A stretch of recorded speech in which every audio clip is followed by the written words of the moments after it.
Can you guess who went on a trip to London to a certain very famous studio to pick up their new 72 channel Neve 88 RS? I wish it was me, but it wasn't. It was Mark. Oh, man. But at least I joined for the trip. So I joined Mark and his team on a trip to London to pick up that Neve 88 RS, to go to that studio and to disassemble it and getting it ready for transport to his workshop. And with everything I do, I have to ask permission. When I film something, they have to agree with me posting that online, and unfortunately this time they said no. So it might very well be that you will never get to see that amazing footage I shot over there, and honestly it kind of breaks my heart. But today we're going back to Mark, to his workshop, to assemble the Neve 88 RS again, putting it back together and getting it ready for the new client. And I'm taking you with me on this journey, so let's go, let's hit the road.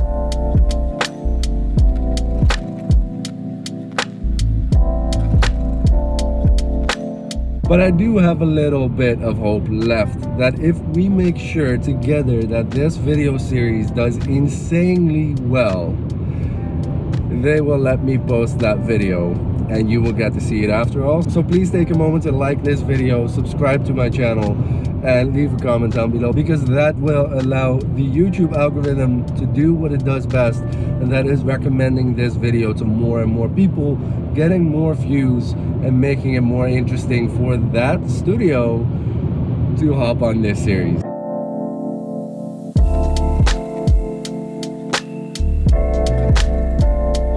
Okay, Jules, are you ready? Let's go inside. And then, what do we have here? It's not finished yet? No, we just started. Neve 88R SB2. RSB2 stands for the Stems Creator. Yeah. It's including Stems Creator and Stems Monitor. So okay. This is the desk with the most options you could get.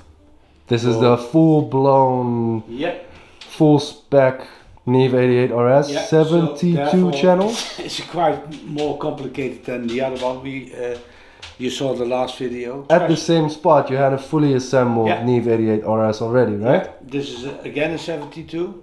As you see, we are now putting things together as it came obviously from the previous studio. Right. Which was quite a task because you had to split the desk as it couldn't get out. Yeah. So this is now done, so we're now rebuilding it. And it takes quite a bit of knowledge. Yeah. Therefore you spoke already to Neil. So unfortunately, people didn't get to meet you in the previous video. No, that's because I was hiding. This is Neil. He's the expert when it comes to everything Neve. Definitely 88 hours. 88 hours. Yeah, I do everything from 1979 until the present day. 1979 was when we started getting a bit more complicated. How's that? Yeah, lots more op amps and a lot less transistors. Okay, so the actual design. Yeah, the design changed. Yeah, because it was a lot more cost effective to use op amps, and they modularize the whole aspects of the channel module instead of having individual cassettes for the different functions. Try to keep it all together. So the 81 series was the first one to really start with that design philosophy, and then it migrated on from there. And what are you doing now? So it came this in is as bolting bolting the frame together, which was in 3 parts because we had to get it out of the room. Right. And the aspect of the design is cantilever, so therefore the strength is making sure that everything is bolted together properly, because if it's not, then it might start to bend in the middle. Right. Because it's a bit different of a setup than an SSL, right? Oh, it has. Well, there are similarities whereby the SSL has two very strong box section beams. Right. That the legs are bolted onto, and then the buckets are actually dropped on and then screwed in. Yeah. We have a front and a rear beam, which are integral to the actual cantilever design. So the legs go on underneath, but the buckets then assemble into that.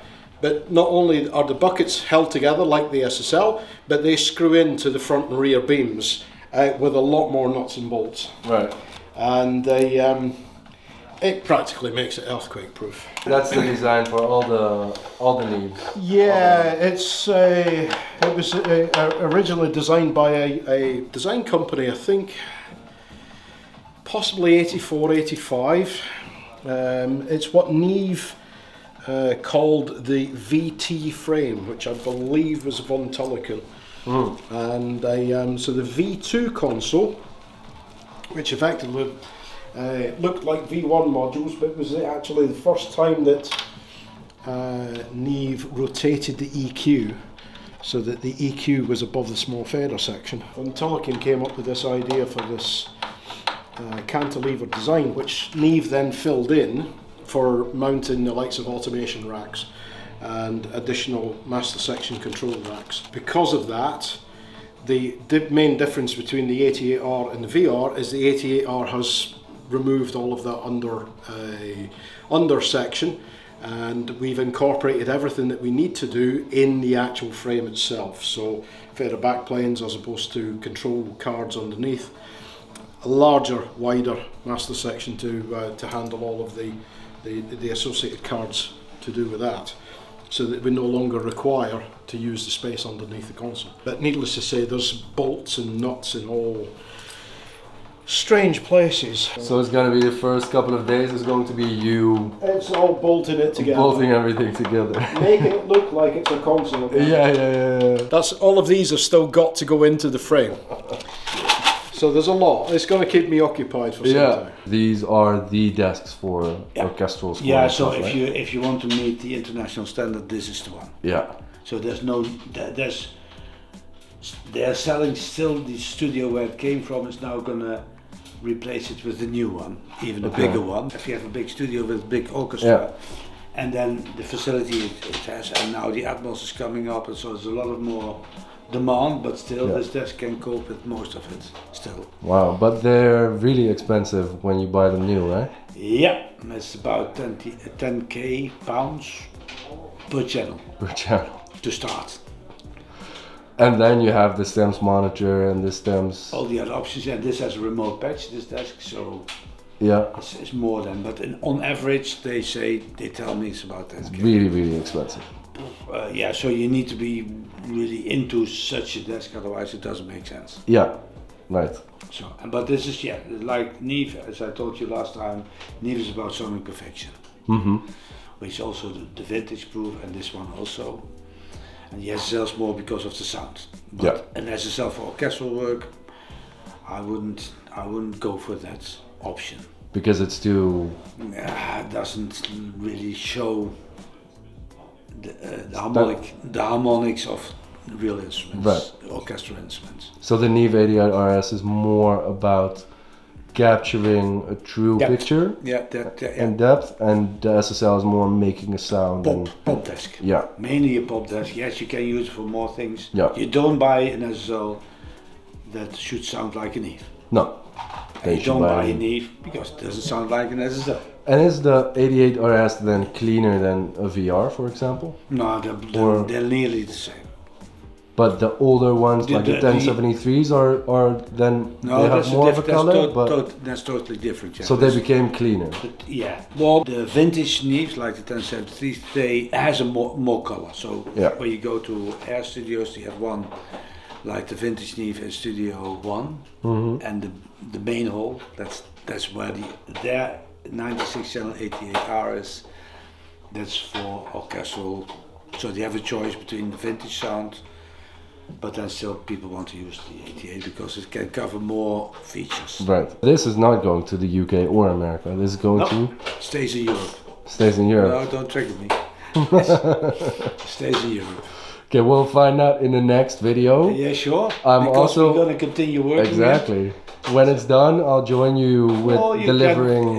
Even earlier, you might see when we are finally testing it over here. Yeah. Because also the client is coming off at some point before delivery, but they're building the studio now and it should be ready like mid next year. And these cables over here, they just go into the center, or? No, well, some of them, yes. Some of them have to go into this bucket, because when we've got a split point, we separate either power cables going this way or power cables going that way, depending on the number of connections that we have to disconnect. I choose to practically split it wherever Neve originally did it, because I mean, I did serial number 1, I did first one out in America at Conway, I did Chalice, I did Forward Studios in Rome, I've done a lot of these concerts. Wow, you've been everywhere.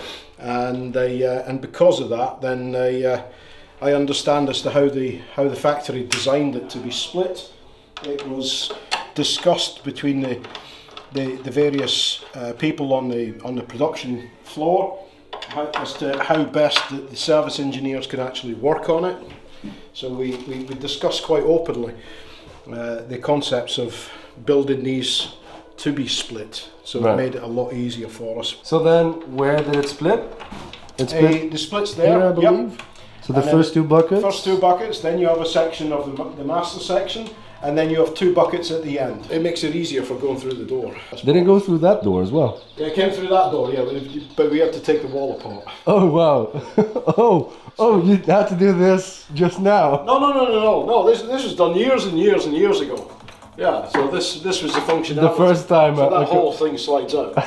That's Mark. Yeah. I mean, that's one thing about this place is Mark has modified the building to cope with working on consoles. All that time and effort in the past is now paying dividends now.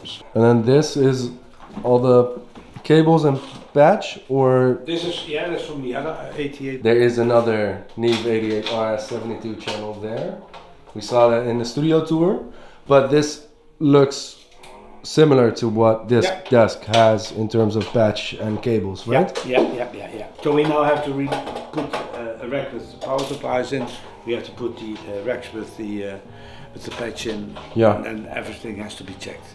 Trying to get this patch into this with all the long anacondas. Put it on here, or? Yeah, just put it on there. Plate. All right.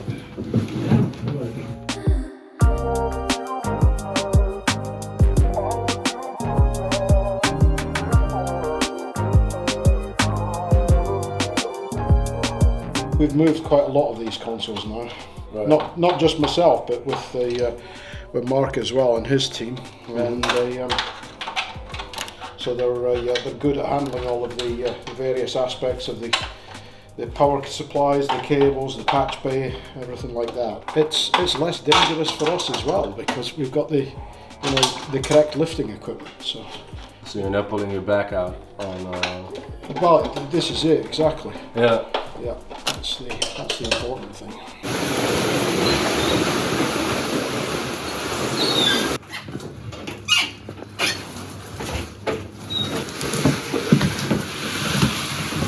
"72 channels, local patch, everything like that. Yeah, it's easily 1.5 tons. Wow. So it's obviously it doesn't weigh 1.5 tons when you're physically moving it because we've broken it into individual smaller parts. But I think the heaviest part will be the individual power supplies. The linear power supplies are like 43 kilos each. Wow. Even the front of the patch bay is about 30 kilos. So it's still, quite a lot of weight. Yeah. But because we've broken it down into sizable chunks, then it's a lot easier to handle, and we're less likely to damage ourselves moving it. Do the stems monitor options make it more difficult to put this together, or is that just There's a lot more connections because of that, especially on the patch. The stem monitor is capable of 144 inputs to a 7.1 monitor. So that's the equivalent of 3 48-track machines feeding back in without even using any of the channel modules. Wow. The stem creator is capable of taking an additional 36 buses from each of the channel modules, which can be configured in different sizes of stems, whether it's 7.1, 6.1, 5.1, 4.1, 3.1, and they can get all summed down and then routed. So there's a lot of permutations on this desk. A lot more ribbon cables and a lot more patch bay. What year is this? This is 2004. Okay, it's 20 years old. It's 20 years old and it still looks as though it came out of the factory Yeah. in the last year or two. Is that also because it was so well maintained? Yes, always well maintained, and it was house engineers that were using it, so they were always making sure that everything was correct. Right. So I mean, it does show signs of being used, but not to a point where it's broken. Right. Yeah, I mean that's one thing, is the maintenance record is always good on these places. So I mean, you can see here that it's been used quite a lot. That's obviously the subsection of master where you're interrogating the switches. Yeah. A lot more, which is more likely to be for the likes of top back and stuff like that. You've got about a week and a half to put it all back together again. Well, I'm hoping that most of it's going to be back together again and powered up by the weekend, so like Right. Friday. So that's Okay. It normally takes about 3-4 days to get a complex frame like this actually bolted together, connected up, and then actually tested to the Right. point where you can switch it on. Then you've got the power up, just to check that the voltages are all correct in the right places. Right. And then you're at a point where you can actually start to plug in all of the likes of the meters, the faders, the channel modules, master section, because you know that your power is all in the correct places. Yeah. So you're less. It's for the sake of less damage. When the frame is empty, then you do as much work as possible to prepare.